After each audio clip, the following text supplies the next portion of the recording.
Hello friends, welcome back to the new tutorial. Today we are going to learn why is JavaScript's map better than the objects. Those who haven't subscribed my channel yet, please do subscribe my channel. And if you like the video, please do like, share and comment on my video. Let's get started.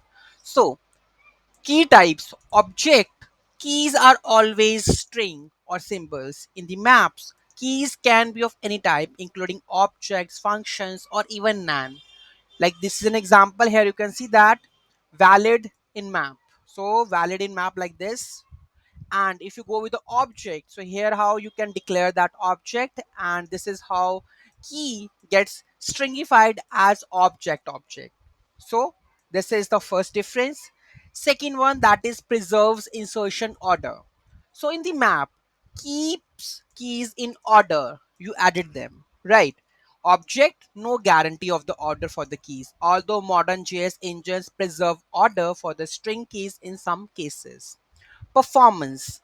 Map optimized frequent addition and removal of the key value pairs. In object, it's slower when used as a dictionary, especially when the keys are frequently added or deleted.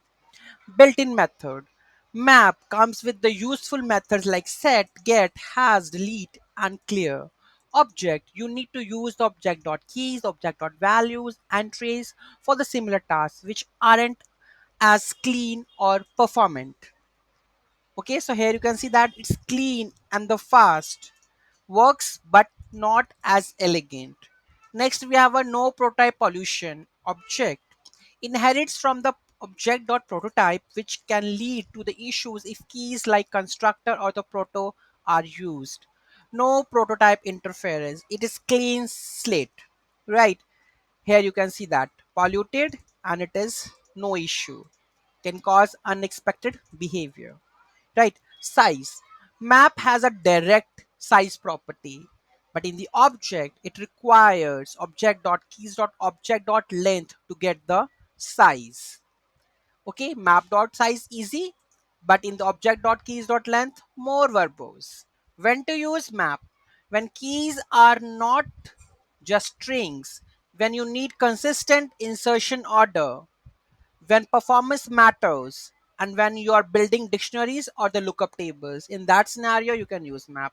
When to use objects? If you are dealing with the simple structure like JSON, when key types are only strings or the symbols, when you want to use object destructuring or the prototypes, in that scenario you can use. Okay, so I hope you clear on that, the map and the object. Any doubt, any query, let me know in the comment section. Thank you so much for watching this video. Have a great day.